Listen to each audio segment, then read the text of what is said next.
generasi yang baru ini, karena tidak lama lagi bahwa anak-anak muda itu 18 tahun itu boleh mengundi, kan?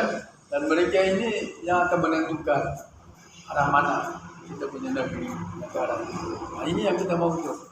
Jangan lagi kita beranggapan oleh karena dia bukan ini punya kompati dan sebagainya, kita jangan tolong. Itu tidak. Bagi saya sebenarnya bisa open, terbuka untuk kita sama-sama lah. Karena anak-anak kita ini sekarang ini, kita tahu bahwa zaman ini zaman internet ni.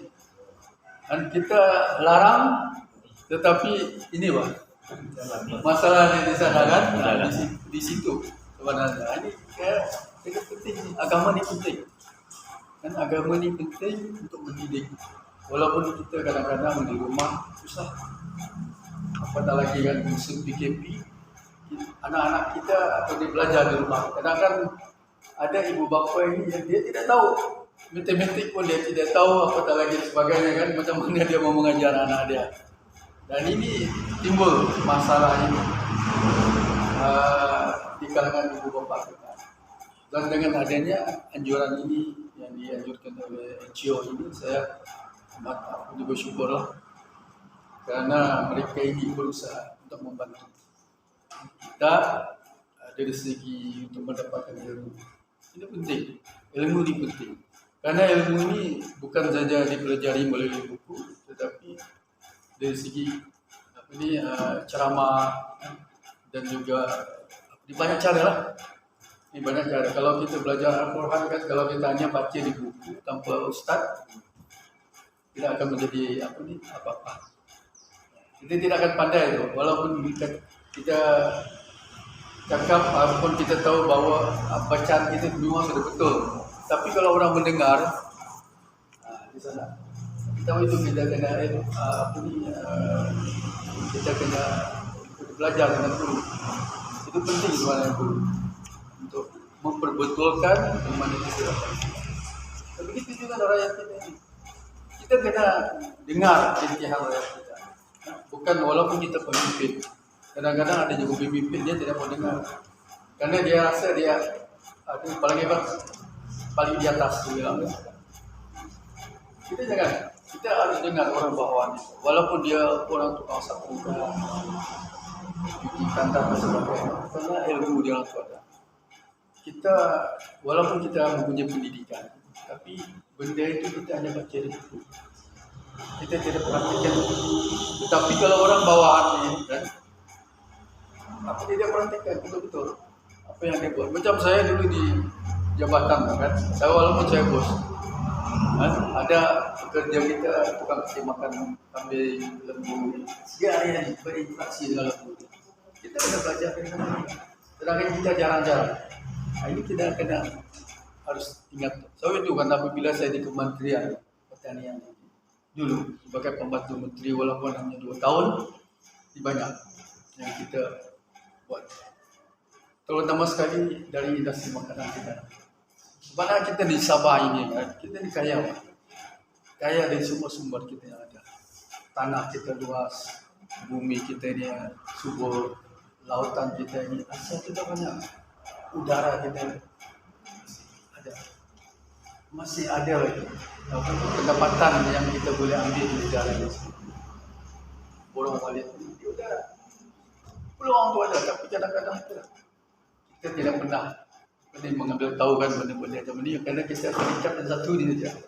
Jadi saya juga ingin ucapkan terima kasihlah kepada pihak NGO dan juga pihak KAFA, Industri PLBG.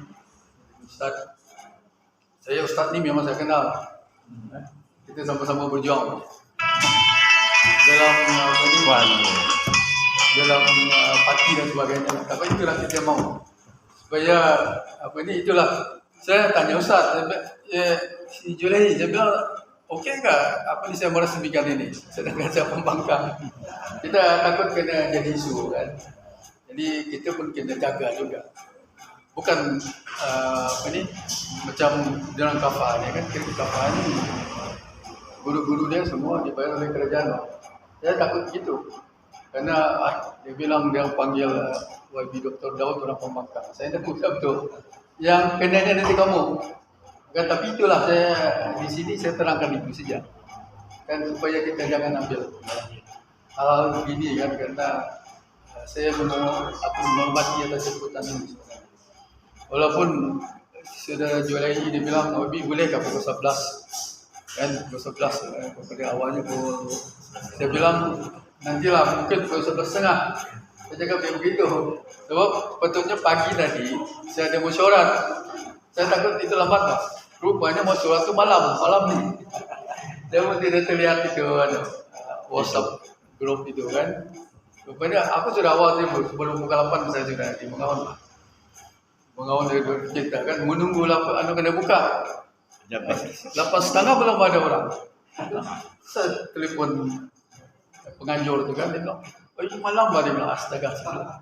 Saya pun ada janji sama dia ni, sibuk malam ni, ada cara dia di sini. Itu sebenarnya itu apa ni yang saya ingin katakanlah. Karena banyak desas-desus dulu semasa kita meresmikan program bakul makanan tu kan, banyak isu pengurusi masjid kena telefon, kena hantar dan sebagainya. Itulah kadang-kadang itulah orang sikap orang kita ni kan. Kita jangan kita libatkan politik, itu bukan tujuan kita berkeping kita. Dan mana yang dapat kita bantu kita bantu. Dan ini sebenarnya maksud saya itu bukan saya tidak mau, tapi itu yang menjadi masalah nanti kamu. Kan apabila kan biarkan ini dan sebagainya, ini saya tidak tahu. Yang terlibat tu kau apa. Jadi itulah kita mau macam ini hari-hari politik kita ini kan, janganlah kita ini tekan kepada mereka ini kan, karena mereka itu manusia biasa juga Pak. Bukan maksudnya kita berkempen di sana tidak. Kita tidak kempen dan sebagainya. Tapi hak kita sebenarnya sebagai pengundi. Kan siapa juga yang kita mau, sama ada kita mengundi dia atau itu hak kita Pak. Kan dalam kelembagaan memang ada.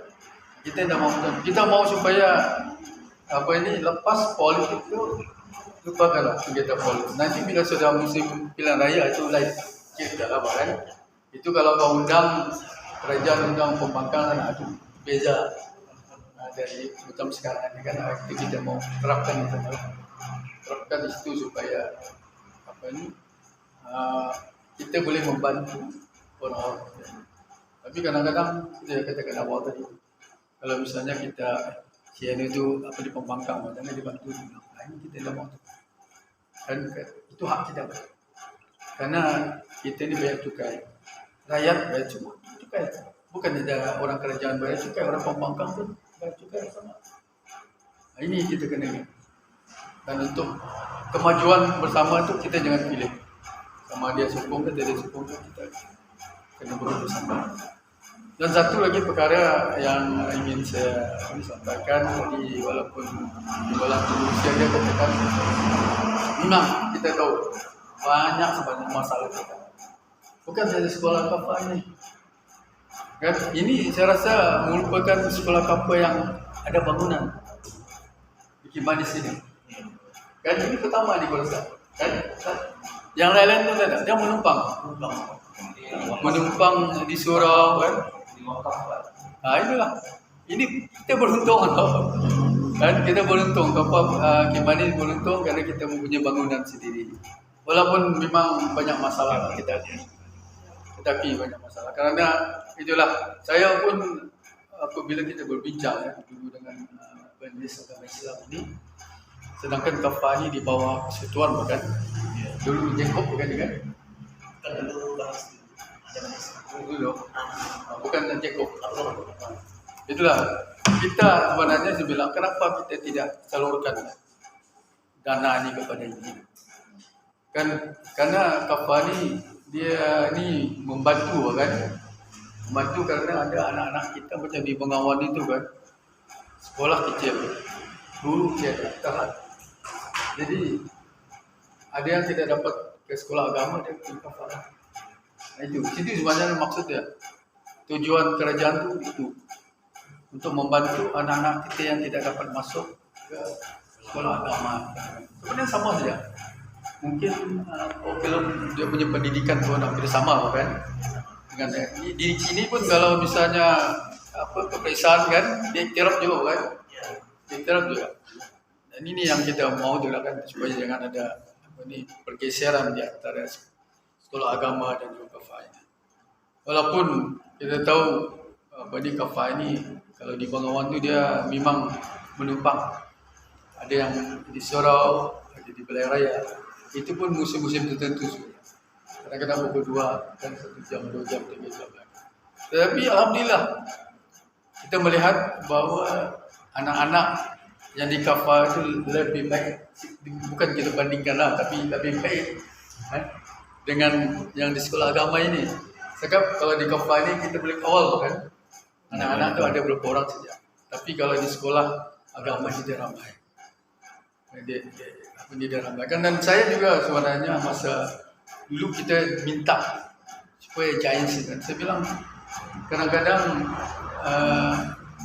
kita punya ustazah ini kan kena bagi allowance saja kan, berapa 800 lebih kan, 1.000 sekarang. Kalau dikira 1.000 itu masih miskin gitu. Di bawah, karena sekarang ini angka kita 1.200 bahkan dulu. Sekarang mungkin sudah naik, mungkin 1.500 kan. Apa nih kadar kehidupan kita? Kalau 1.000 itu memang masih di bawah kan, karena barang sekarang ini bukan makin turun, semakin naik. Bahan binaan pun, racun, makanan, dan juga simen pun sudah naik. Nah, ini kita pikirkan. Tapi insya Allah lah, saya rasa apa yang kita lakukan ini untuk kebaikan, yang penting itu niat kita itu. Kita jujur, jalankan tanggung jawab kita yang diamanahkan. Insya Allah, saya rasa Tuhan akan melihat. Insya Allah. Karena kita yakin dengan Allah Subhanahu Wa Taala. Karena yang memberi rezeki kita itu Allah. Kalau kita berusaha, insya Allah. Walaupun bukan hari itu, tapi ada masa-masa tertentu dia akan beri. Ini kita kena ingat. Sebab itu saya ini, minta maaf lah, saya politik saya bilang, sewakala mana itu bukan biasa saya. Karena matlamat saya bilang, saya bukan mau jadi YB ini jadi kaya saja. Bukan matlamat saya di situ. Sebab itu pilihan raya saya tidak peduli. Menang ke kalah itu memang biasa kan.